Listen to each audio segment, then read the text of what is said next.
Bueno, continuamos hoy con nuestro estudio expositivo de la epístola de los Gálatas y hoy vamos a estar en el capítulo 4, versículos del 21 al 31. Gálatas capítulo 4, versículos del 21 al 31. Y el tema de hoy lo hemos titulado Jerusalén terrenal versus Jerusalén de arriba. O sea, los dos pactos, porque como vamos a ver, cada una representa, son dos pactos diferentes. Vamos a comenzar en oración a la misma vez que le damos la bienvenida a los que están viendo este video por medio del internet. Así que vamos a orar. Amantísimo Dios eterno, te damos gracias, Señor, una vez más por el privilegio de estar aquí reunidos en tu nombre y compartiendo tu palabra. Ahora te pedimos, oh Dios, que no tomes en cuenta la debilidad del predicador, Señor, sino que ahora en la exposición de tu palabra nos ministres por medio de tu Santo Espíritu, Señor, que redarguya, que corrige, Señor, que des ánimo, que transforme, Padre Santo, que exhorte por medio de tu palabra, Señor, y que tu palabra cumpla el cometido por el cual tú la estás enviando, Padre Santo. Esto te lo pedimos en el nombre de Jesús. Amén. Como dije, el tema hoy es la Jerusalén terrenal versus la Jerusalén de arriba o Jerusalén celestial. Y estamos en Gálatas del capítulo 4 del 21 al 31, pero antes que quiero ir hacia el Salmo 122, versículo 6, porque está muy relacionado con el estudio de esta mañana, o tarde o noche, dependiendo cuando estén viendo este mensaje por el internet.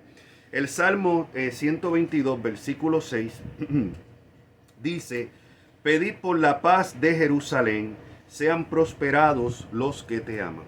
Nosotros vemos hoy en día constantemente en las redes sociales personas, muchos cristianos, pidiendo por la paz de Jerusalén, y se están refiriendo a la Jerusalén terrenal, la Jerusalén que está en Palestina, y constantemente dicen que Dios nos manda a orar por esa Jerusalén. Inclusive dentro del conflicto que en este momento, en el momento en que estamos exponiendo este estudio, está llevándose en este momento a cabo, estamos en julio del 2024, y en este momento pues sigue ese conflicto en la Franja de Gaza, entre el gobierno de Israel, de Netanyahu, contra Hamas, pero que esto está yendo mucho más allá de simplemente combatir terroristas, porque están muriendo muchas, de hecho la mayoría de las personas que están muriendo son civiles, mujeres y niños. En medio de todo esto vemos cristianos decir: sigo orando y sigo rogando por Jerusalén, ¿no? Y después citan esto, lo constantemente postean este Salmo 122, versículo 6. Pero como siempre hemos dicho, nosotros tenemos siempre, y es el ejemplo que tenemos de Jesús y el ejemplo de los apóstoles, nosotros tenemos que interpretar el Antiguo Testamento a la luz del Nuevo Testamento y no al revés. Este es un problema que tienen algunos hermanos, como hermanos de la línea de la escuela dispensacionalista, que tienden a interpretar muchas veces el Nuevo Testamento al revés, a la luz del Antiguo. Y algunas sectas como Testigos de Jehová y Mormones también tienden a tratar de interpretar el Nuevo Testamento o mantenerse solamente en el Antiguo Testamento. Pero el método correcto de hermenéutica bíblica y el ejemplo que tenemos de Jesús y de los apóstoles es interpretar el Antiguo Testamento a la luz de la revelación más reciente que tenemos en el Nuevo Testamento. Cuando no hacemos eso, pues caemos en graves errores, como vemos en algunas sectas, como vemos en estos los judaizantes modernos, los de la secta de las raíces hebreas, que insisten en que hay todavía que seguir guardando la ley, el sábado, los alimentos, porque no están interpretando estos pasajes a la luz del Nuevo Testamento, de la revelación más reciente. Y lo mismo ocurre con este salmo. Cuando habla de pedir por la paz de Jerusalén, ¿a qué Jerusalén se está refiriendo? Se está refiriendo a la Jerusalén que está allá en Palestina, o se está refiriendo a otra Jerusalén. Y eso es lo que vamos a ver por este texto, porque es un mandato, dice: pedid por la paz de Jerusalén. No cabe duda que en el momento en que se escribió el salmo, el salmista se estaba refiriendo a la Jerusalén terrenal, pero como dije, nosotros ahora con la revelación del Nuevo Testamento tenemos que ver esto por medio, a través de la lupa de la revelación más reciente del Nuevo Testamento. Y esto no es mi interpretación, vamos a ver la interpretación bíblica, lo cual nos lleva a Gálatas capítulo 4, versículos del 21 al 31.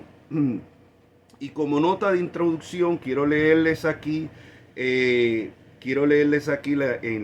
comentario que tengo en la Biblia de Estudios Teológicos, que es la que estoy utilizando hoy.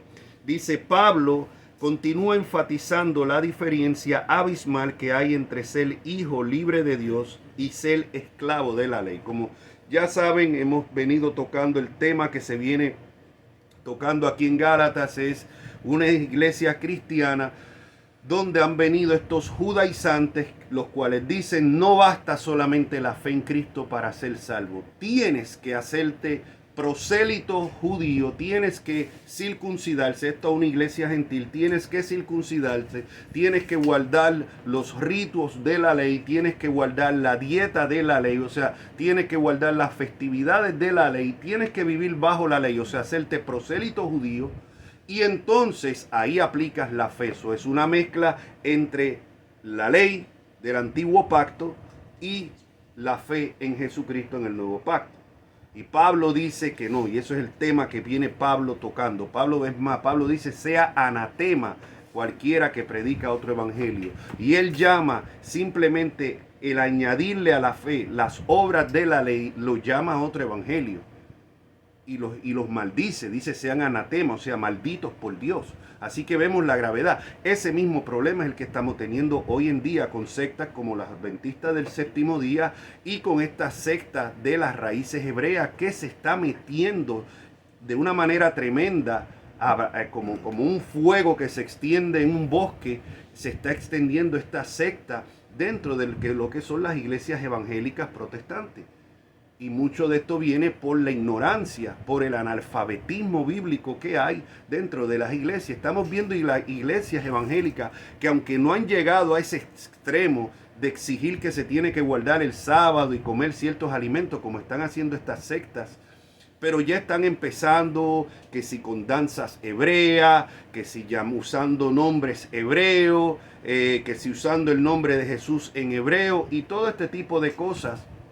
Y de alguna manera ellos piensan que esto agrada a Dios y que esa es la verdadera adoración que Dios demanda. Cuando vemos que Jesús dijo claramente que el Señor está buscando adoradores en espíritus y en espíritu y en verdad. O sea, no siguiendo un ritualismo, no siguiendo ciertas danzas y sobre todo, en el nuevo pacto somos salvos solamente por la fe en Cristo, sin las obras de la ley. No voy a entrar más en esto porque lo he explicado ya en los videos anteriores y toditos están ahí en lo que es en el canal de YouTube de Ricky Frontán. Así que los pueden buscar ahí. Anterior, la epístola de los Gálatas completa está ahí hasta este momento que hemos llegado. Así que ese es el tema que Pablo viene tocando. Y así es que él comienza. El versículo 21. Él comienza diciendo, dejando esto en claro, en la introducción, Pablo continúa enfatizando la diferencia abismal que hay entre ser hijo de la libre, o sea, ser hijo libre de Dios y ser esclavo de la ley. El pecado y los dioses falsos. El antecedente de este pasaje que Pablo está utilizando está en Génesis 16 y 17 y 21, el que quiera buscarlo. El hijo de Abraham, Ismael, en teoría el primogénito, representa a los hijos esclavos de Abraham y por lo tanto el pacto esclavizante del Sinaí, el antiguo pacto, porque era hijo de Abraham a través de la esclava Agar. Agar era la esclava de Sara, la mujer de Abraham, ¿no? Isaac, por otra parte, representa a los hijos libres de Abraham. Isaac es porque el hijo que nace en la vejez de Abraham y Sara. ¿Qué es lo que ocurre? Y esto es lo que los vamos a ir explicando. O sea, Eso nos lleva al versículo 21. Decidme los que queréis estar bajo la ley. O sea, aquí se está refiriendo, decidme los que queréis estar bajo la ley. O sea, los que quieren ser justificados según la ley. Los que creen que se pueden justificar según la ley. ¿Qué es lo que Pablo le diría hoy a los adventistas del séptimo día que insisten en guardar el sábado, predican más de guardar el sábado que de Cristo?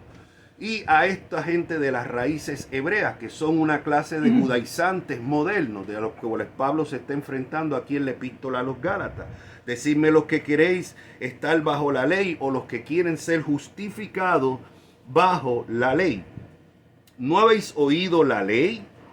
Porque está escrito que Abraham tuvo dos hijos, uno de la esclava y el otro de la libre. Como ya explicamos, a la esclava era Agar, la sirvienta egipcia de Sara. Y usted puede, pues, si quiere entrar en esa historia, está en Génesis 16 y 17 y 21. Y él dice, el apóstol aquí dice, porque está escrito, tuvo dos hijos, uno de la esclava, que es Agar, el otro de la libre. Pero el de la esclava nació según la carne, más el de la libre por la promesa. Y aquí cuando dice según la carne, quiero leerle aquí el comentario que tengo. La carne representa los deseos y los principios humanos y el pecado que lo contamina. Ismael, que fue el hijo de la esclava egipcia de Sara, nació cuando Abraham y Sara tomaron su propia decisión. Ellos se desesperaron. Había una promesa de que Abraham iba a tener un hijo y que la promesa que Dios le había hecho de convertir, de que iban a ser bendecidas todos los pueblos de la tierra y que esa bendición que iba a multiplicar la descendencia de Abraham iba a venir por el hijo de Abraham. ¿Qué es lo que pasa? Que Abraham ve que empieza a pasar el tiempo. Ya Sara había perdido la costumbre de las mujeres, o sea, ya había pasado su etapa de poder dar a luz, había pasado ya la etapa de la menstruación y todo eso. Entonces, ¿qué es lo que pasa? Humanamente ellos empiezan a ver, caramba, Dios nos prometió esto, y empezaron a desesperarse. Abraham ya estaba cerca de los 100 años, o sea, estaba ya bastante mayor. Sara también, ¿y dónde estaba el hijo de la promesa? Así que, como muchas veces hacemos nosotros, lamentablemente, tratamos de darle una manita a Dios o ayudar a que se cumpla lo que Dios ha prometido y no esperar en Él. Y eso fue lo que hicieron Abraham y Sara. A Sara se le ocurre la idea de decirle, bueno, pues en ese tiempo era costumbre que cuando la esclava de una mujer tenía descendencia del marido de esa mujer, contaba como hijo de, en este caso, de la mujer. O sea, si Sara, la esclava de Sara, se juntaba con Abraham, el hijo que tenía Abraham de la esclava pasaba a ser como si fuera hijo de Abraham y Sara. ¿Ve? Algo que hoy en día pues nos suena a nosotros extraño, a lo mejor hasta grotesco, ¿no? Pero era la costumbre de esos tiempos. Ahora, el asunto es que Dios no había prometido que iba a ser por medio de la esclava, que iba a venir la promesa o el hijo de la promesa. Pero ellos, al desesperarse, pues no esperaron. Y eso es lo que pasa. Vemos que muchas veces nosotros nos desesperamos y tratamos de adelantar las cosas o hacer las cosas a nuestra manera, trayendo graves consecuencias.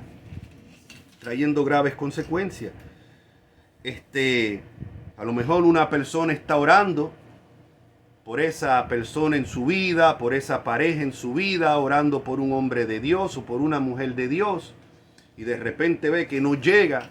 Entonces decide, bueno, pues en el primero que se fija o se fija en él o en ella, pues entonces deciden, bueno, tiene que ser la persona que Dios me ha enviado. No estudia esa persona a ver si esa persona verdaderamente es un creyente verdadero, porque el hecho de que vaya a una congregación cristiana no lo hace creyente. No estudia el fruto de esa persona. Y en casos peores, a veces abiertamente se juntan con una persona que no es creyente, cayendo en desobediencia, cuando la Biblia dice no os unáis en yugo desigual con los incrédulos. Muchos creyentes se unen en yugo desigual porque deciden ya no esperar más. El Señor se está tardando tanto en traer la persona por la que estoy orando, así que la escojo yo. Y entonces se juntan con un incrédulo o con una incrédula en abierta desobediencia a la palabra de Dios, que dice no os unáis en yugo desigual con los incrédulos. Y después dicen, bueno, estoy orando a ver si esta es la voluntad de Dios. No, es que ya al ser incrédulo es claramente no es la voluntad de Dios. Bueno, pero yo lo voy a convertir para Cristo. Me lo voy a ganar para Cristo, me la voy a ganar para Cristo. Usted no tiene el poder de ganarse a nadie para Cristo, ni convertir a nadie para Cristo. Eso es obra del Espíritu Santo. Entonces ya vemos que comienza y después pagan las consecuencias. O sea, hemos visto, conozco personas que están en esa situación, creyentes que ahora tienen la vida, una vida de cuadritos, como dicen. ¿Por qué? Porque se casaron con una persona incrédula en abierta desobediencia a la palabra de Dios. Pero ¿qué pasó? Que no esperaron. Lo mismo que pasó con Abraham y Sara. No esperaron, se desesperaron. Es humano desesperarse, pero es falta de fe a la misma vez. Tenemos que descansar en el Señor y hacer las cosas como el Señor manda, no como nosotros queremos.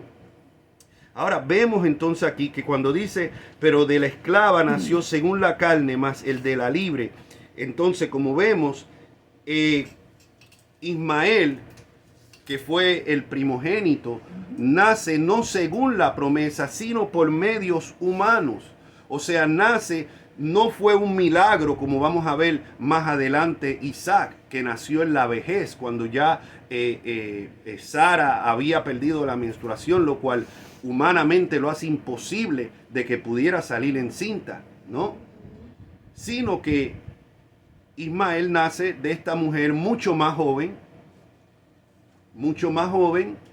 esclava, pero eso no era como Dios lo había, o sea, ese no era el hijo de la promesa.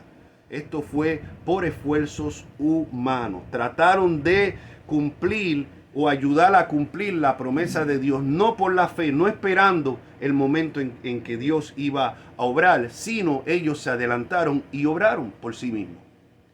O sea, y dice aquí, en el volviendo otra vez, pero el de la esclava nació según la carne, mas el de la libre es Sara, por la promesa, lo cual es una alegoría, pues estas mujeres son dos pactos, el uno proviene del monte Sinaí, el cual da hijos para esclavitud, este es Agar.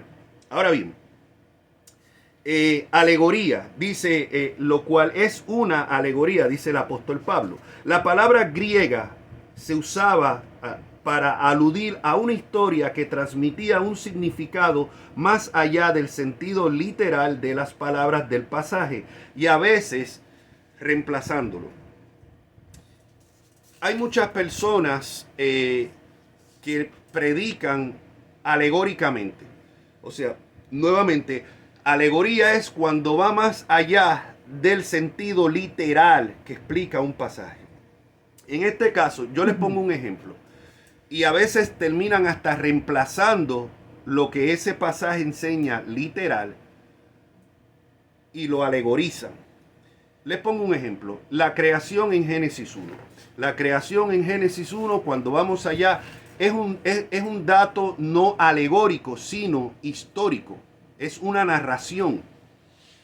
Es una narración. Es muy diferente a cuando entramos a un libro altamente simbólico, como lo es el Apocalipsis, a cuando vamos a un libro histórico, que lo que nos está dando es una narración histórica, como lo que es el Génesis o el libro de los Hechos. Y entonces vemos personas que han alegorizado completamente lo que es los primeros capítulos que hablan de la creación. Por ejemplo, dice, en el principio creó Dios los cielos y la tierra estaba desordenada y vacía, y el Espíritu de Dios se movía sobre las aguas, ¿verdad? Entonces hay personas que dicen, bueno, eso, que los que niegan la creación literal en 6 días, en verdad eso no es lo que quiere decir. Ahí lo que quiere decir es que la humanidad está desordenada y vacía.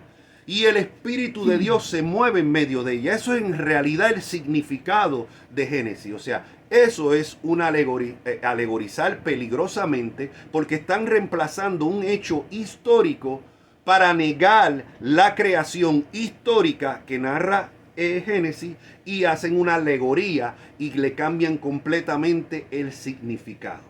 ¿Ve? Pero como vamos a ver, ese no es el caso de lo que Pablo está haciendo. Primeramente, lo que Pablo está trayendo, lo está trayendo por inspiración del Espíritu Santo. Importante tomar esa nota. No es que Pablo decidió simplemente alegorizar algo, un hecho histórico. Primeramente, que él está hablando aquí lo que sucedió con Abraham, Sara, la esclava, el nacimiento de Ismael y el nacimiento de Isaac. Estos son hechos históricos, igual que los hechos de Génesis. Así que lo que Pablo está haciendo no es reemplazar la historia y cambiarle el significado, sino como tengo aquí en la nota, Pablo, aquí inspirado por el Espíritu Santo, no niega la historia literal del pasaje, sino que utiliza los personajes, lugares históricos del Antiguo Testamento para ilustrar una verdad espiritual. Esto es muy diferente a simplemente reemplazar, decir no, esto no es lo que significa, eso no ocurrió literalmente. Tenemos personas que hasta se consideran cristianas, que dicen, bueno, no, lo de Génesis no se puede tomar literal. Eso es algo alegórico, eso es algo que apunta a otra cosa, ¿no? Eso es muy peligroso. ¿Ve? Y déjenme decirles que este método se popularizó bastante con algunos de los padres de la iglesia en los primeros siglos, como lo fue Clemente de Alejandría y su pupilo Orígenes. Algunos que estudian más allá y les gusta estudiar la historia eclesiástica saben quiénes son. Era Clemente de Alejandría, no confundirlo con Clemente de Roma. Son dos personajes diferentes. Clemente de Roma vivió a fines del primer siglo y se cree que fue apóstol es el Clemente que se menciona en las epístolas de Pablo. O sea, se cree que era el compañero de Pablo y fue uno de los obispos, de los primeros obispos de Roma. Hay una carta a los Corintios de parte de Clemente de Roma. Clemente de Alejandría es otro que existió años después y que venía de Alejandría, la cuna del alegorismo, o sea, donde los judíos de ahí tendían a alegorizar muchas de las cosas del Antiguo Testamento, y entonces eso mismo lo heredaron los cristianos provenientes de Alejandría, en este caso Clemente de Alejandría y en este caso Orígenes. ¿Ve? Y hasta el día de hoy hay personas que siguen utilizando ese mismo método, o sea, algo literal lo alegorizan. De hecho, a nosotros a veces se nos acusa los hermanos dispensacionalistas nos acusan a nosotros de alegorizar lo que es el libro de Apocalipsis, o alegorizar la segunda venida de Cristo, y nada más lejos de la verdad. O sea, una cosa es interpretar un libro como Apocalipsis, que es un libro altamente simbólico, interpretarlo simbólicamente, lo que es el libro, agarrar datos históricos como los que vemos en el libro de Génesis, como la narración que está haciendo el apóstol Pablo aquí, y alegorizarla, cambiándole completamente el significado. Repito, primeramente Pablo. Alguien dice, bueno, pero si Pablo está alegorizando ahí, pues yo lo puedo hacer. No, no lo puedes hacer, porque primeramente Pablo está alegorizando bajo inspiración del Espíritu Santo, lo cual tú y yo no la tenemos. Y segundo, que lo más importante, Pablo no está cambiando ni negando el hecho histórico de lo que ocurrió con Sara, Agar y Ismael e Isaac. Él no está negando, él no dice, no, eso no ocurrió. Eso simplemente lo que representa es esto. No, él está reconociendo que eso fue un dato histórico que sí ocurrió, y entonces está aprovechando ese dato histórico para traernos una verdad, ilustrar una verdad espiritual. Muy diferente. Poniendo eso en claro, entonces continuamos. Dice, en el versículo 25 nos quedamos, ¿verdad? Dice, primeramente deja claro pues estas mujeres, o sea, Agaal y Sara, son los dos pactos. Representando, Pablo ilustra aquí el antiguo pacto dado en el monte Sinaí, la ley y el nuevo pacto por medio de Jesucristo. Nuevo pacto que se promete en Jeremías 31 y que se cumple en la iglesia, en la Santa Cena. El Señor dice, cuando levanta la copa es el nuevo pacto. El nuevo pacto, ¿no? Ese pacto que se le prometió a la casa de Israel y de Judá en Jeremías 31, lo vemos claramente como el escritor de Hebreos, en Hebreos capítulo 8, versículo del 8 en adelante, lo aplica a la iglesia. Se cumple en la iglesia. ¿Ve? Ahora, son dos pactos. Estas mujeres representan dos pactos. No niega, repito, no niega que fue un hecho histórico que estas mujeres existieron. Él lo que está extrayendo la alegoría es una verdad, ilustrando una verdad espiritual. Representan dos pactos. El uno proviene del monte Sinaí, porque la ley se dio en el monte Sinaí, y oiga bien, el cual da hijos para esclavitud. Este es Agal, hijos para esclavitud, porque Agal es el monte Sinaí en Arabia. Y oigan bien, que es aquí que quiero enfatizar, y corresponde a la Jerusalén actual, pues esta junto con sus hijos está en esclavitud. Esta idolatría que tienen muchos evangélicos hoy con Jerusalén, y oramos por la paz de Jerusalén, y los israelitas que viven ahí en Jerusalén y que viven en Israel actual son pueblo de Dios. Eso no es lo que enseña la Biblia. Aquí claramente dice que esa Jerusalén actual, junto con sus hijos, están en esclavitud. Son representados por Agal, por la hija de la esclava. O sea que el Israel actual que reniega de Jesucristo, que no lo recibe, todos los israelitas, judíos, que niegan, que no reciben a Jesucristo como Señor y Salvador, como el Mesías esperado, en sus sinagogas, aunque guarden la ley, están bajo esclavitud. Eso es lo que está diciendo la Escritura. Y eso es lo que muchos cristianos no entienden. O sea, y siguen idolatrando y siguen, no, oro porque la Biblia me manda hablar por la paz de Jerusalén. Pero vamos a ver por qué Jerusalén, de acuerdo al Nuevo Testamento, es que estamos llamados a orar.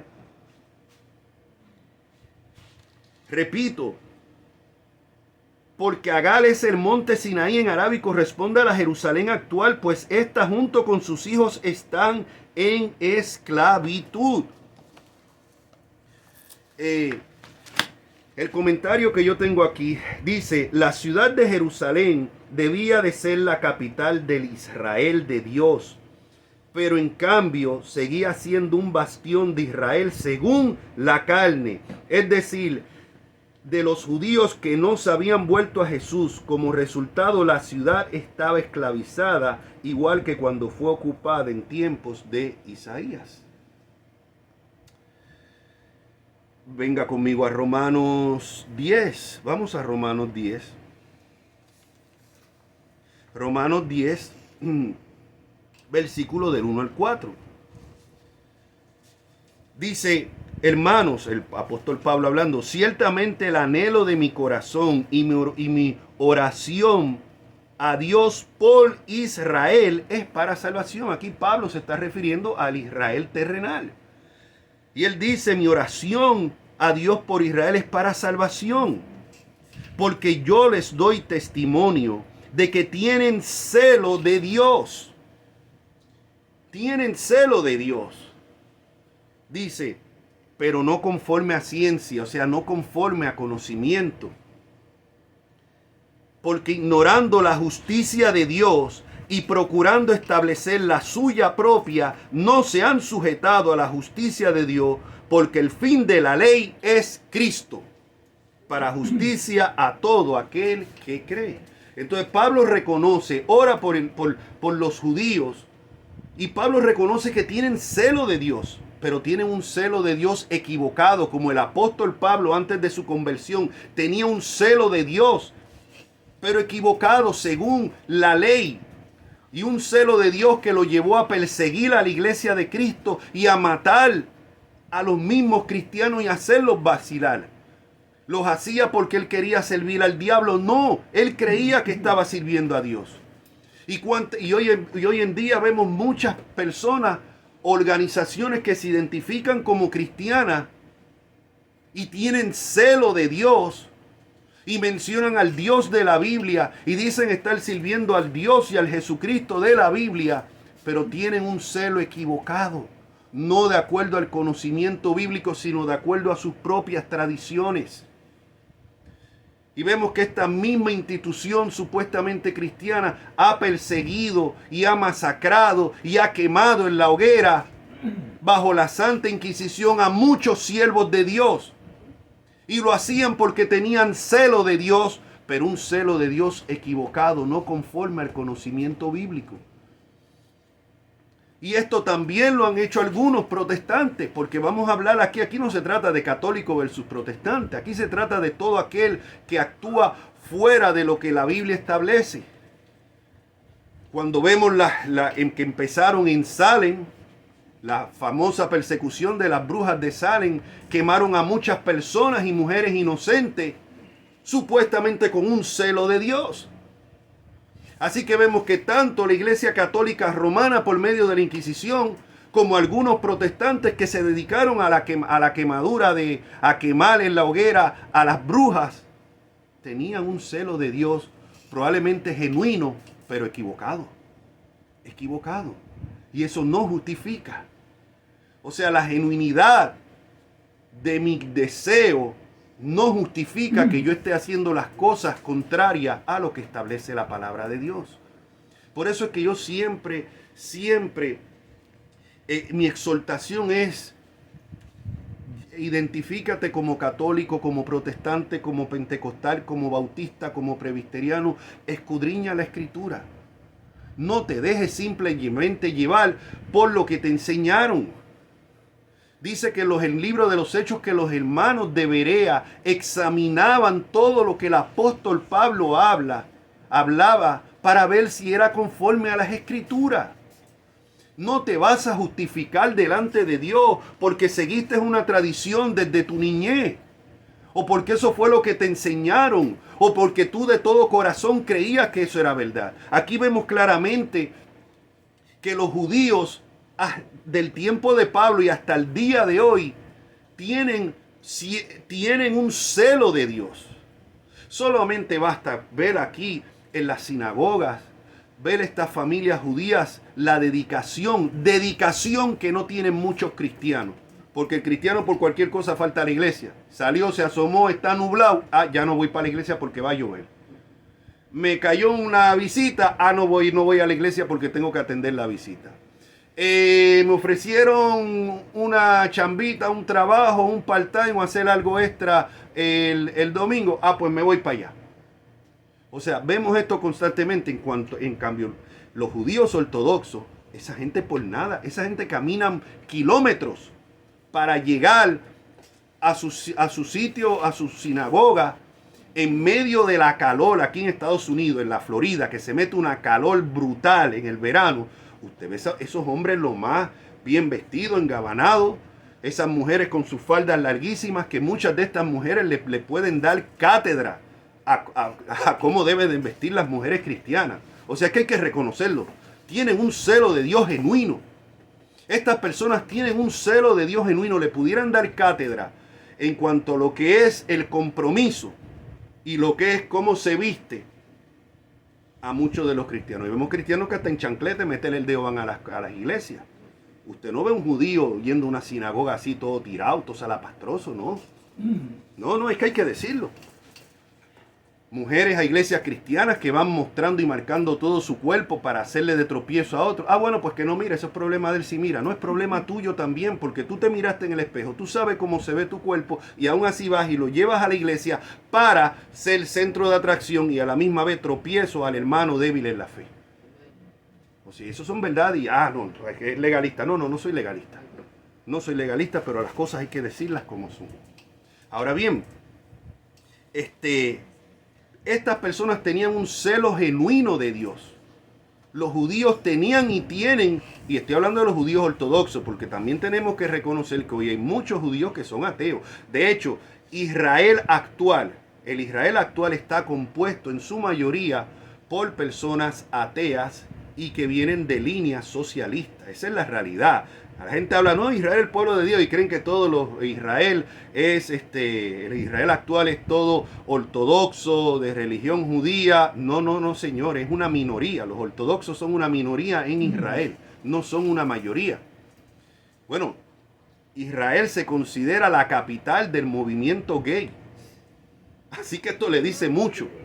O sea, en Israel se celebran para las cosas que Dios aborrece claramente en el Antiguo Testamento, que el cual ellos usan y ellos la celebran.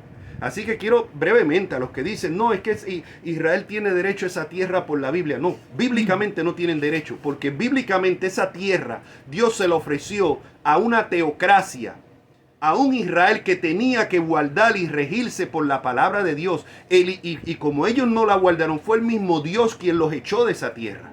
El mismo Dios.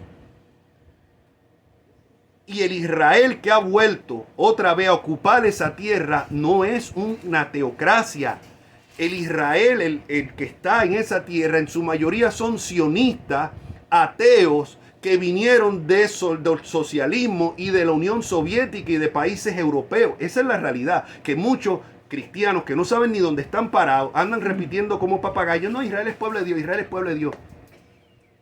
Señores, instrúyanse primeramente bíblicamente y luego históricamente.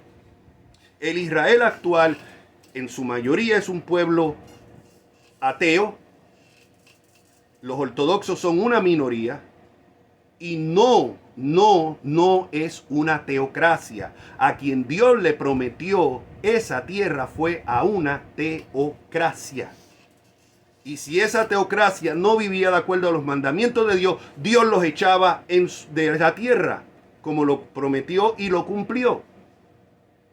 Y por eso es que muchos rabinos ortodoxos no aceptan hoy el Israel actual, porque ellos dicen que este Israel se formó por esfuerzo humano, y estos mismos judíos ortodoxos creen que cuando Israel vuelva a su tierra tiene que ser por la mano del Mesías, que todavía ellos están esperando, no por esfuerzo humano y no por esfuerzo de personas incrédulas como fue que se formó este Israel actual. Esto es historia, mis hermanos. O sea, esto alguien está diciendo, ay no, antisemita, porque ahora no se puede decir nada en contra de Israel, porque usted, o si usted dice que no son pueblo de Dios, usted es un antisemita.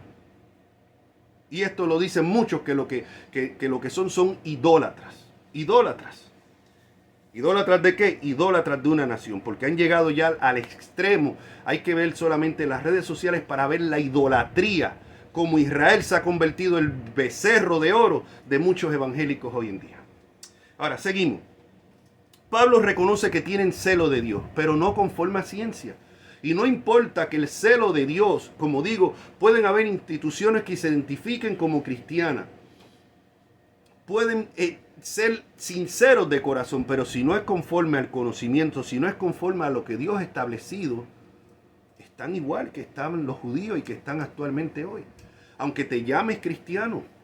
Por eso es nuestro deber escudriñar las escrituras, escudriñarla, clamarla a Dios. No es simplemente repetir una tradición. Y esto lo digo de ambos lados, lo digo a católicos romanos y lo digo a muchos evangélicos y protestantes también. Porque el infierno va a estar lleno de ambos. Aquí no es ser católico, ser protestante, ser bautista, ser pentecostal. Como he dicho 1000 veces, aquí es estar en Cristo. En Cristo. Y que seas católico, que te bautizaste, que seas protestante y repetiste una oración de la oración del pecador, eso no te garantiza tu salvación. Es de acuerdo a conocimiento, de acuerdo a lo que establece la Biblia, que tiene que haber nacido de nuevo. Tiene que haber venido a Cristo en arrepentimiento y fe, reconociendo que es un pecador, que hay un solo Dios y un solo mediador, no varios mediadores, un solo mediador entre Dios y los hombres, Jesucristo hombre, que hay un solo nombre bajo el cielo el cual podemos invocar para salvación, el nombre de Jesucristo. Y que no es por guardar el sábado, no es con danzas hebreas que vas a agradar a Jesucristo. No es llamándolo Joshua en vez de Jesús que vas a agradarlo más. Ni dejando de comer cerdo, ni guardando ciertas dietas. No. Puede ser que tu celo sea genuino. El de los judíos aquí que Pablo menciona era un celo genuino, pero no conforme a conocimiento. No conforme a conocimiento. Y sigue diciendo, porque ignorando la justicia de Dios y procurando establecer la suya propia. No, yo sigo con mi tradición. Esto es lo que a mí me enseñaron. Yo no voy a cambiar mi manera de pensar. Yo no voy a cambiar mi religión. Así pensaban los judíos ortodoxos y piensan muchos de ellos hasta el día de hoy. Y muchos que se identifican como cristianos también. Tienen celo de Dios, pero no conforme a ciencia. Y procurando establecer la suya propia, no se han sujetado a la justicia de Dios. Muchos no quieren aceptar que son pecadores, muchos que se identifican como cristianos. No se ven como pecadores a sí mismos. No, yo soy una buena persona, yo trato de guardar los 10 mandamientos, yo no le hago mal a nadie. Voy a misa los domingos o voy al servicio los domingos. No, eso no garantiza nada. Tienes que verte como un pecador reo del infierno, que no mereces otra cosa que el infierno. Por cuanto todos pecaron, todos están destituidos de la gloria de Dios. Y no es por la salvación, no es por obras. No es voy a hacer cosas buenas y al final las van a pesar en una balanza las cosas buenas y las cosas malas. No. Y muchos llamados cristianos eso es lo que creen. O que van a tener una segunda oportunidad, que cuando mueran van a un sitio a purgar sus pecados, y si les hacen novenarias o rezos, le ponen velas, van a poder salir de ahí más rápido. No, está establecido para los hombres morir una sola vez y después el juicio. No es que porque tú dices eso porque eres protestante. No, aquí no se trata de ser protestante o católico, aquí se trata de lo que enseña la Biblia. Y tu celo puede ser genuino, pero si no está conforme a la Escritura, estás perdido. Igual que estos judíos del tiempo de Israel, del tiempo de Pablo y en la actualidad, que siguen rechazando a Cristo. Y si se rechazan a Cristo, no pueden ser pueblo de Dios, como vamos a ver. Aunque tengan un celo genuino. Aquí no se está cuestionando el celo genuino o el amor que ellos crean tener hacia Dios. Es que si no es conforme a lo establecido por la Escritura, de nada sirve. De nada sirve. Y esa es la importancia de nosotros estudiar la Escritura. Así que vemos como Pablo dice, ellos tratando de establecer la suya propia, no se han sujetado a la justicia de Dios. Porque el fin de la ley, oiga bien, los que insisten en guardar el sábado, los que insisten en animales, en comer ciertas dietas y no comer ciertos animales. Porque el fin de la ley es Cristo, entiéndanlo, a los judaizantes modernos. El fin de la ley es Cristo para justicia ¿a quién? A todo aquel que cree. Versículo 12 de ahí de Romanos 10, porque no hay diferencia entre judío y griego, pues el mismo que es Señor de todos es rico para con todos los que le invocan, porque todo aquel que invocar el nombre del Señor será salvo, sea judío o sea gentil. Vamos a Primera de Pedro, capítulo 2, versículo 9, el apóstol Pedro hablándole a una iglesia gentil, en su mayoría gentil, habrían sus judíos, pero una iglesia mayormente gentil. Pedro le dice aquí, mas vosotros sois linaje escogido, real sacerdocio, nación santa, pueblo adquirido por Dios. Cualquiera que ha leído el Antiguo Testamento, Deuteronomio y esto, va a ver que esto que Pedro está llamando a la iglesia era lo que se le llamaba al antiguo Israel. El antiguo Israel se supone que fuera una nación santa. Se supone que era un pueblo de Dios, que era un real sacerdocio. Pero ahora vemos que el apóstol Pedro, le aplica esto a la iglesia. Él les dice, mas vosotros sois linaje escogido. Pero es que la mayoría de estas personas no eran descendencia de sangre de Abraham. Pero él dice, soy linaje escogido.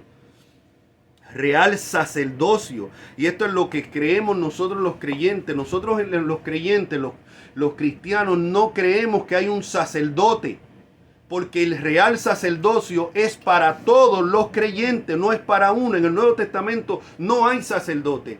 El Nuevo Testamento establece obispos, pastores y ancianos.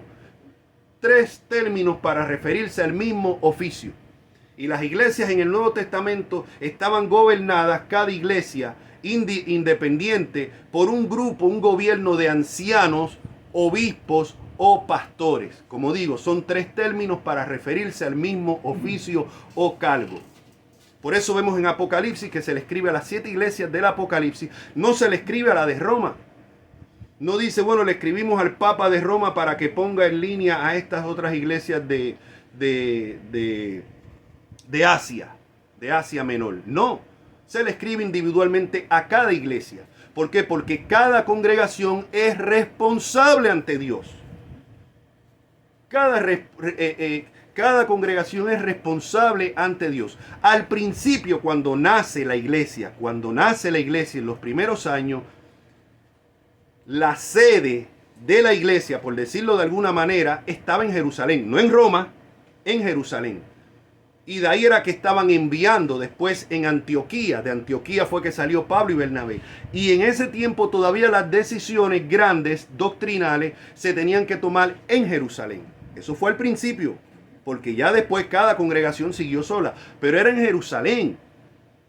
Y uno de los obispos principales ahí, o principal, era Santiago, el medio hermano del Señor. No era Pedro. Pedro era uno más. De hecho, cuando Pedro fue a predicar a la casa de Cornelio, un gentil, tuvo que ir al concilio de Jerusalén y rendir cuenta. Él no era como lo quieren hacer ver el Papa, la de esto máxima. No, Pedro, eso está en el libro de los Hechos. Busquen, escudriñen. Que su fe esté basada en el conocimiento bíblico, no a la tradición. Pedro tuvo que ir a rendir cuenta a Jerusalén. No a Roma, a Jerusalén. Y él tuvo que explicar por qué él, siendo judío, entró a casas de gentiles. Que en ese tiempo los judíos todavía no entendían eso. Los judíos cristianos. Para ellos se hacía inmundo un judío. Era algo abominable entrar a la casa de un gentil. Ceremonialmente quedaba impuro. Y los judíos cristianos de Jerusalén llamaron a cuenta a Pedro. Pedro, ven acá, Pedrito, ¿cómo es esto que tú entraste a casa de gentiles? Pedro no dijo, no, yo soy el Papa. Yo soy la roca donde se funda la iglesia y no le doy cuenta a nadie. No, Pedro tuvo que ir a rendir cuentas.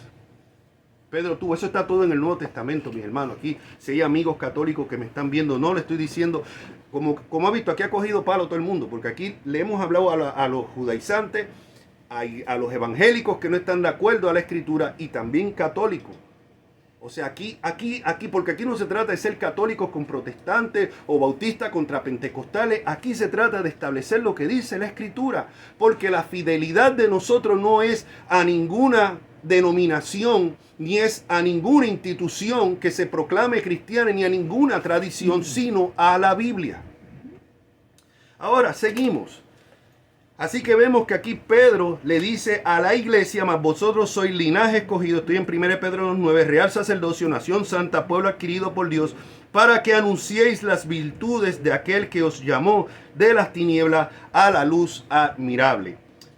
Cuando vamos a Apocalipsis capítulo 1, versículo 6, el mismo dice así, Apocalipsis 1, versículo 6, y nos hizo, y aquí está hablando la iglesia, y nos hizo reyes y sacerdotes para Dios su Padre. A Él sea gloria e imperio por los siglos de los siglos. Aquí nuevamente vemos la iglesia del Nuevo Testamento con el título que había sido dado al antiguo Israel. Y aquí dice, nos hizo reyes y sacerdotes para Dios. En Apocalipsis capítulo 3, versículo 9, Jesús hablando a la iglesia, le dice, he aquí yo entrego de la sinagoga de Satanás a los que se dicen ser judíos y no lo son.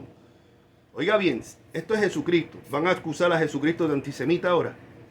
Él está diciendo de la sinagoga, dice, yo entrego de la sinagoga de Satanás. Él ve la sinagoga que no reconoce, que no lo reconoce a él como el Mesías y el Señor de Salvador.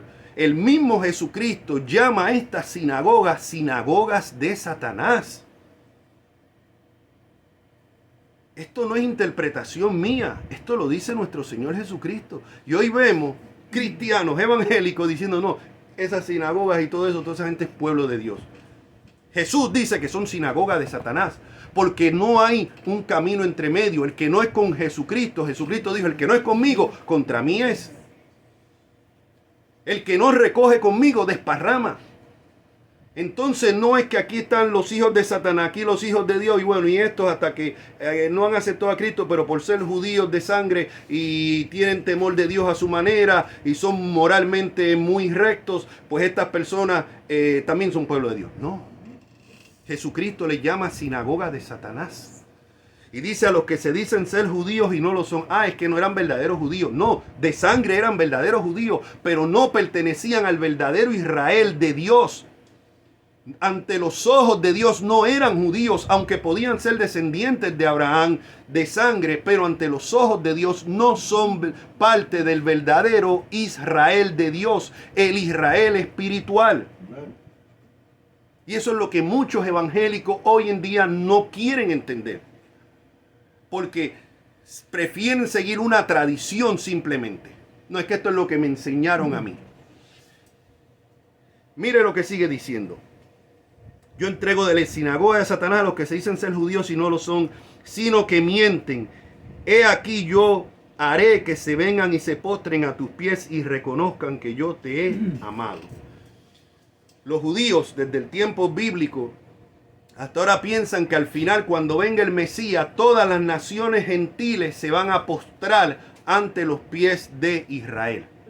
Esa es la creencia que había y la que hay todavía. Pero aquí el Señor le está diciendo, no son el Israel en general, no son los gentiles los que se van a postrar a los pies del Israel étnico, sino que todo el Israel étnico que no está en Cristo y que ha rechazado a Cristo son los que se van a postrar delante del verdadero Israel de Dios, que es la iglesia compuesta de judíos y gentiles. Eso es lo que está diciendo aquí el Señor. En Romanos 8, 28 y 29, para dejarlo más claro. Pues no es judío, dice el apóstol Pablo. Oiga bien, no es judío el que lo es exteriormente. Ante los ojos de Dios, el judío de sangre no es el verdadero judío, si es que éste sigue rechazando a Cristo. Ni es la circuncisión que se hace externamente en la carne, sino que es judío el que lo es en lo interior, oiga bien, y la circuncisión es la del corazón en espíritu, o sea, la circuncisión de corazón, la regeneración, el nuevo nacimiento. Jesucristo dijo que el que no nace de nuevo no puede ver el reino de Dios. El verdadero judío es aquel ante Dios que pertenece al Israel de Dios, es aquel, sea judío de sangre o sea gentil, en el que Dios ha circuncidado su corazón por medio de la regeneración de la fe en Cristo. Dice, en espíritu, no en letra, o sea, no guardando la ley, la cual la alabanza del cual no viene de los hombres, sino de Dios. Amén. Así que hemos visto, lo cual ahora nos lleva a los versículos 26 y 27, más la Jerusalén de arriba, la cual es madre de todos. Ya vimos, y en estos todos versículos que he leído lo deja dejado claro. Hay una Jerusalén terrenal, que es la Jerusalén que está en Palestina. Pero esos son hijos de esclavitud. Aunque sean descendientes de Abraham, aunque tengan sus sinagogas, Jesucristo las llama sinagogas de Satanás. No son judíos ante los ojos de Dios. aunque sean estrictamente guarden la ley y tengan una ley moral, aún así no son pueblo de Dios. Eso es lo que está diciendo aquí la Escritura. Esos son hijos de esclavitud, es lo que está diciendo. Se lo leo volviendo otra vez a Gálatas. Porque Agar es el monte Sinaí en árabe y corresponde a la Jerusalén actual, pues esta junto con sus hijos están en esclavitud. Mas la Jerusalén de arriba, oiga bien, la Jerusalén de arriba, la cual es madre de todos, es libre. Porque está escrito: regocíjate, oh estéril, porque tú que no das a luz, prorrumpe en júbilo y clama, tú que tienes dolores de parto, porque más son los hijos de la desolada que de la que tiene marido. Así que, hermanos, nosotros como Isaac somos hijos de la promesa. Somos hijos de la promesa. Ya vimos que no todo judío descendiente de Abraham es hijo de la promesa. Lo acabamos de leer hace poco. En Romanos 2:28, pues no es judío el que lo es exteriormente. Cuando nosotros vemos aquí, les quiero leer brevemente el comentario que tengo aquí. Aquí dice: como Isaac, de manera análoga, el nacimiento milagroso de Isaac, los Gálatas se habían convertido en hijos de Dios por obra del poder misericordioso y milagroso de Dios, no por el esfuerzo humano. Venga conmigo aquí otra vez a Romanos 9. Romanos 9, del 6 al 8. Y lo vemos más claro todavía. Romanos 9 del 6 al 8. Pablo dice: no que la palabra de Dios haya fallado. ¿Por qué la mayoría de los judíos no creen? ¿Por qué la mayoría de los judíos rechazan a Cristo? Es que falló la palabra de Dios. Pablo dice: no es que la palabra de Dios haya fallado, porque oiga bien, no todos los que descienden de Israel son israelitas. Por eso es que vemos a Jesús en Apocalipsis que dicen: los que se dicen, los que mienten y dicen ser judíos y no lo son judíos de sangre, pero no según Dios. La sinagoga no es una sinagoga de Dios, sino una sinagoga de Satanás, porque el que no ha sido justificado de sus pecados por la sangre de Cristo, por medio de la fe, sigue siendo un hijo del diablo, sea judío, sea gentil, llámese de la denominación que se llame. Y él sigue diciendo: ni por ser descendiente de Abraham son todos hijos, sino en Isaac te será llamada descendencia. Esto es, no los que son hijos según la carne son hijos de Dios, sino que los que son hijos según la promesa son contados como descendientes. Y eso es lo que dice aquí en Gálatas 4:28, cuando Pablo dice: así que, hermanos, nosotros como Isaac somos hijos de la promesa. ¿Ve? No todos los judíos descendientes de Abraham son hijos de promesa, ni la promesa es para ellos, solamente para los que están en Cristo. Ahora mismo un palestino que venga a Cristo es un verdadero descendiente de Abraham espiritual y es un verdadero hijo de la promesa. Y un judío que rechaza a Cristo no lo es. El palestino que viene a Cristo viene a formar parte del pueblo de Dios, mientras el judío que sigue rechazando a Cristo no es parte del pueblo de Dios. Y muchos evangélicos parecen ignorar esto, lo cual deja ver claro que desconocen lo que es el evangelio, porque siguen insistiendo en que los descendientes de Abraham, según la carne, son hijos de Dios e hijos todos de la promesa, y eso no es lo que enseña la Escritura.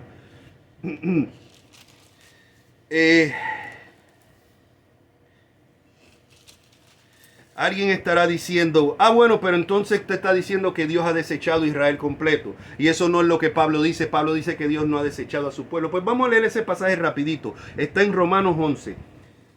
Dice Pablo: digo pues, ¿ha desechado Dios a su pueblo? En ninguna manera. Porque también yo soy israelita, de la descendencia de Abraham, de la tribu de Benjamín. Él dice: de ninguna manera, Dios no ha desechado a todos los israelitas. Y Pablo se pone como un ejemplo de un israelita que había creído en el Mesías, que había creído en Jesucristo y era parte de la iglesia y del pueblo de Dios. Él no se está presentando como un israelita fuera que era parte del pueblo de Dios fuera de la iglesia, como algunos evangélicos creen que se puede ser pueblo de Dios fuera de la iglesia. Inclusive algunos extremistas llegan a decir que Israel nunca va a ser parte de la iglesia, que ellos se van a salvar de otra manera, pero que ellos van a ser siempre caminos separados. Israel, el pueblo de Dios, y la iglesia. Esto es un disparate que surge en el siglo XIX, que no tiene base ni bíblica ni histórica. Tristemente muchos, como papagayos evangélicos, lo andan repitiendo. Y luego son los mismos que señalan a los católicos y dicen, no, ellos no estudian la Biblia, ellos solo repiten. Es que ustedes están peores. Ustedes están peores. Escudriñen lo que dice la Escritura. Cuando Pablo dice, Dios no ha desechado a su pueblo en ninguna manera, porque también yo soy israelita, de la descendencia de Abraham, de la tribu de Benjamín. No ha desechado Dios a su pueblo, el cual desde antes conoció. O sea, y vamos a irlo leyendo. ¿O no sabéis que dice de Elías la Escritura, cómo invoca a Dios contra Israel, diciendo, Señor, a tus profetas han dado muerte y a tus altares han derribado, y solo yo he quedado y procuran matarme? Esto es en tiempo de Elías, cuando prácticamente todo Israel había apostatado. Pero ¿qué le dice la divina respuesta? Me he reservado 7,000 que no han doblado la rodilla delante de Baal. Dios se reservó por gracia para sí mismo. Así también, aún en este tiempo, ha quedado un remanente escogido por gracia. No es toda la nación de Israel, no es todos los israelitas. No, Dios no ha desechado el pueblo completo, porque Dios, por gracia, igual que en tiempos de Elías, ha reservado un remanente por gracia. Y si por gracia, ya no es por obras. De otra manera, la gracia ya no es gracia. Y si por obra ya no es gracia, de otra manera, la obra ya no es obra. Así que Dios ha prometido reservarse un remanente para él. Por eso es que Dios no podemos decir que ha desechado a todos los israelitas. No. Dios ha escogido un remanente que desde el tiempo de Pablo se está convirtiendo y viniendo a formar a ser parte de la iglesia. Y el mismo Pablo se pone como un ejemplo de eso. No los ha desechado porque yo mismo soy israelita de la tribu de Benjamín. Pero él no se presenta como que Dios tiene un plan para Israel separado de la iglesia, sino dentro de la iglesia. ¿Ve? Ya para terminar, en el versículo leímos el 28, versículo 29, pero entonces leímos, vamos a leer el 28, así que hermanos, nosotros como Isaac somos hijos de la promesa. Somos de la Jerusalén de arriba, no de la Israel, de la Jerusalén de abajo, que representa esclavitud y el viejo pacto, y los que están todavía, los israelitas de carne, y todos los adventistas y todos los judaizantes modernos están en esclavitud, porque quieren justificarse guardando la ley y no por medio de la fe. Nosotros somos de la Jerusalén de arriba, que es la que es parte del verdadero Israel de Dios, no es el de abajo. Así que hermanos, nosotros como Isaac somos hijos de la promesa, pero como entonces el que había nacido según la carne perseguía al que había nacido según el Espíritu, así también ahora. Dice aquí el pasaje que tengo, del mismo modo que Ismael persiguió a Isaac, no se menciona explícitamente en el Antiguo Testamento, pero se sugiere en Génesis 21:9. Ahora los judíos que buscaban la justificación por el esfuerzo humano perseguían a los cristianos que confiaban en la promesa de Dios de justificación por la fe. En Génesis 16:4, cuando Agar concibió, miraba con desprecio a su señora. Esto también se refleja que ahora los judíos no cristianos y pseudo cristianos, como los judaizantes, perseguían a los cristianos como Pablo. Según se aprecia en Gálatas 6:17, la historia se repite. Y eso es lo que seguimos viendo hasta el día de hoy. De hecho, muchos ignorantes de lo que es la historia eclesiástica piensan que no, que la iglesia cuando en su mayoría se hizo gentil empezó a despreciar a los judíos. No, señores. Fueron los judíos los que empezaron a perseguir a los cristianos desde la misma Jerusalén. Y al frente de los romanos fueron los judíos los que incitaban a los romanos a perseguir a los cristianos. O sea, esta es la realidad. Esta es la realidad. Versículo 30.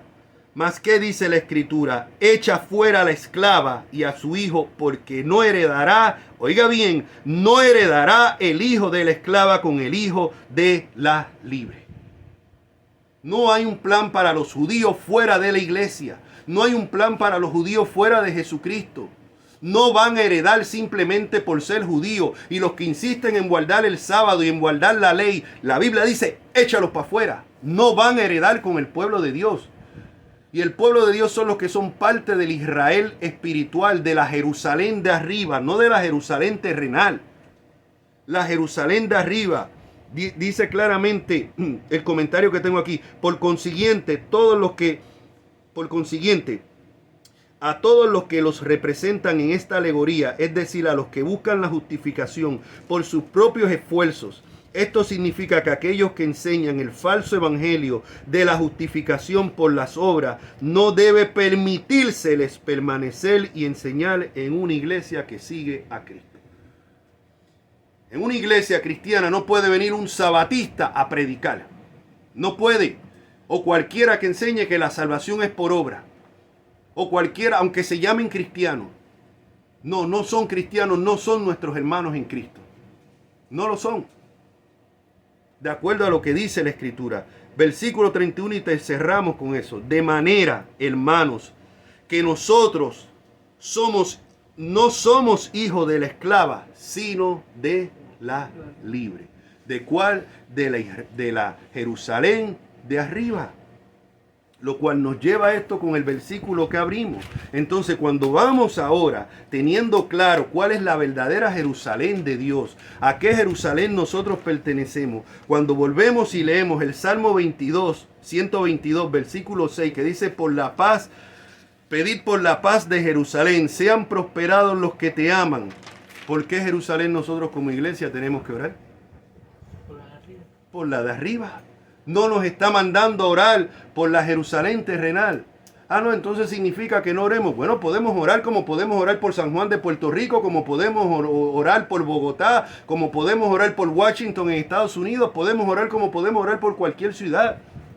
Pero cuando aquí nos manda a orar, interpretando esto con la luz, con la revelación más reciente del Nuevo Testamento, nos está mandando a orar por la Jerusalén de arriba, por la iglesia a la cual nosotros pertenecemos, no por la Jerusalén de abajo que da hijos de esclavitud. Y todos los que pertenecen a la Jerusalén de abajo, los que quieren vivir conforme a la ley y conforme a los mandatos de la Jerusalén de abajo, están bajo esclavitud.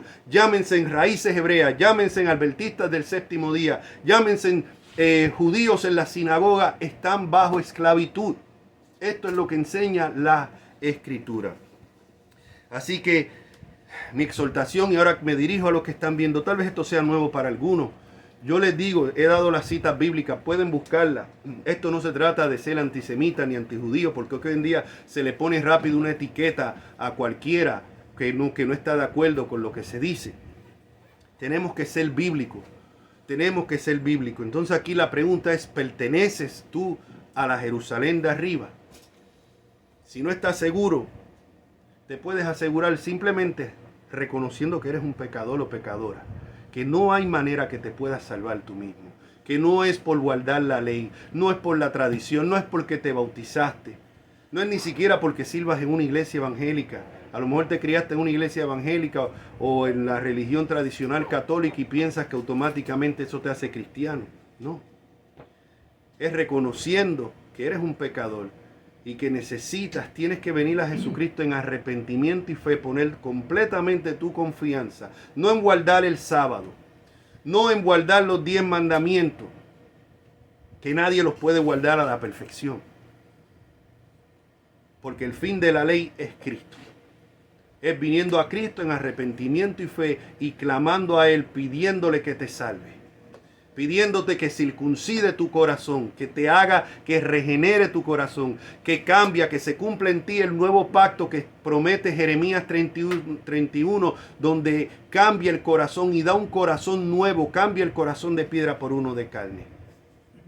Y entonces pertenecerás al verdadero Israel, al Israel de arriba, la Jerusalén de arriba, el Israel del cual nosotros ahora los gentiles somos conciudadanos de los santos. El Israel de Dios, la Jerusalén de arriba. Así que mis hermanos, cuando oremos, ya sabe por quién Jerusalén, por cuál es que debemos de orar. No es la Jerusalén terrenal. Jerusalén terrenal, antiguo pacto, hijos de esclavitud.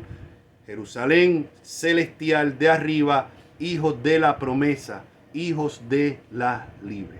Amén. Oramos. Padre, gracias te damos. Hemos predicado tu palabra. Ahora rogamos, hemos tirado la semilla, que sea tú que des el crecimiento, Señor. Que cumpla aquello para lo que tú la has enviado, Padre Santo. En Cristo Jesús. Amén. Como siempre, cualquier pregunta que tengan, pueden escribirnos ahí en los comentarios. Puedes compartir este video, puedes ponerle un me gusta, eso ayuda a que se siga viendo más y se siga regando más. Puedes suscribirte al canal de Ricky Frontán y automáticamente te van a estar llegando estos videos cada vez que se grabe uno, los cuales normalmente semanalmente grabamos uno.